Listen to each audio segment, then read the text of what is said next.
Assalamualaikum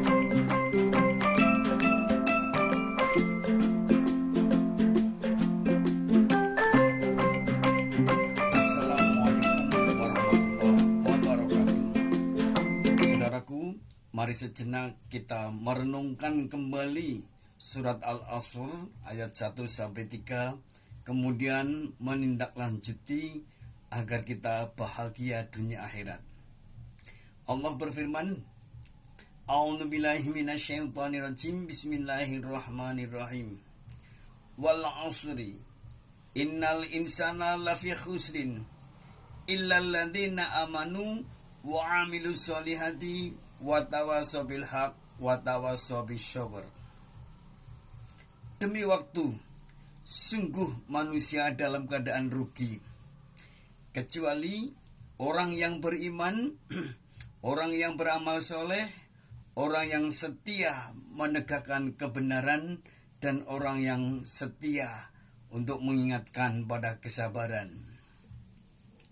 Ayat ini pendek tapi sangat-sangat mengena, menyentuh kalbu kita, dan sangat bagus kalau kita tindak lanjuti. Yang pertama, wal 'asri, demi waktu. Ayat ini mendidik kita agar kita sebagai manusia pada umumnya, terlebih sebagai muslim, harus pandai-pandai mengelola waktu agar kita produktif, kreatif, dan inovatif. Sehingga perjalanan waktu dari detik ke detik, menit, jam, hari, bulan, dan tahun, kita akan menjadi orang yang semakin bertakwa, berprestasi, berdaya guna, dan sejahtera, akhirnya husnul khotimah. Jangan sampai kita terlena di dalam menggunakan waktu.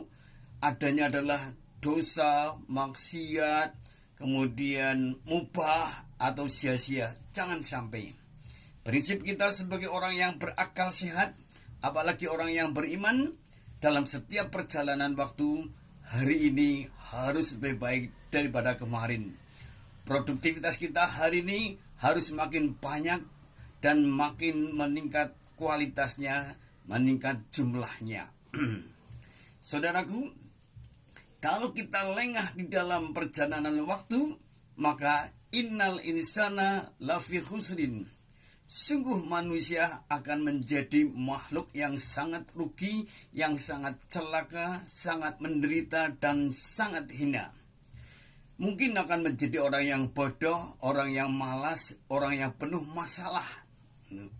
Kerugian berikutnya adalah karena tidak memanage waktu untuk berdoa, untuk beribadah, untuk beramal soleh, maka akan menjadi orang yang tidak punya pahala, bahkan pahala yang sudah ada menjadi hilang sia-sia, yang pada akhirnya catatan amal kita terhapus.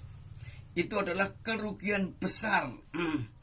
Kerugian besar manusia bukan kehilangan harta, pangkat, jabatan, bukan kehilangan kesempatan, tapi kerugian manusia yang paling fatal, yang paling hina adalah manakala kehilangan amal soleh, kehilangan kesempatan beramal soleh, kehilangan pahala yang sudah dirintis, yang sudah dibangun bertahun-tahun, hilang sekejap karena ria, karena murtad, atau karena sedikit demi sedikit kita melakukan dosa.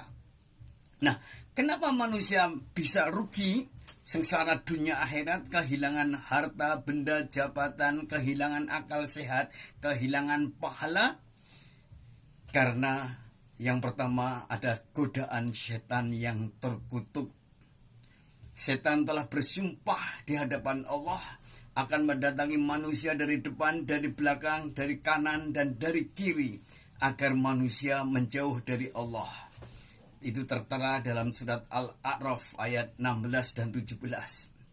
Kemudian, kenapa manusia bisa menjadi rugi? Karena godaan nafsu. Nabi Yusuf mengingatkan dalam Al-Quran, dalam kisah yang menyangkut dirinya, Innan nafsa la amaratun lisyu'i illa ma rahima rabbi. Sesungguhnya nafsu akan mendorong manusia kepada kejahatan, kejelekan. kecuali nafsu yang dirahmati oleh Allah. Saudaraku, Allah memberikan jalan keluar. Allah memberi solusi agar manusia tidak rugi di dunia, tidak rugi di akhirat. Apa itu? Yang pertama adalah illal ladzina amanu. Kita tidak akan kehilangan pahala.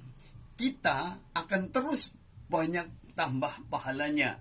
Kita akan dijaga oleh Allah sehingga cukup sandang pangan papan, manakala kita teguh beriman, konsisten di dalam menjaga iman. Sebagaimana Allah berfirman, Allahu waliyul ladzina amanu yukhrijuhum minadh dhulumati ilan nur. Allah adalah pelindung orang-orang yang beriman. Allah mengeluarkan orang-orang yang beriman dari kegelapan kepada cahaya, dari masalah kepada solusi.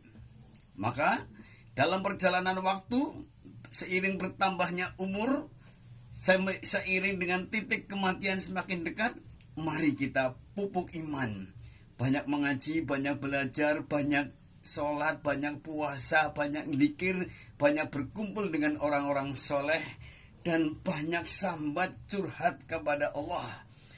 Kita bersumpah kepada Allah, Iyyaka na'budu wa iyyaka nasta'in. Hanya padamu ya Allah kami menyembah, hanya padamu ya Allah kami memohon.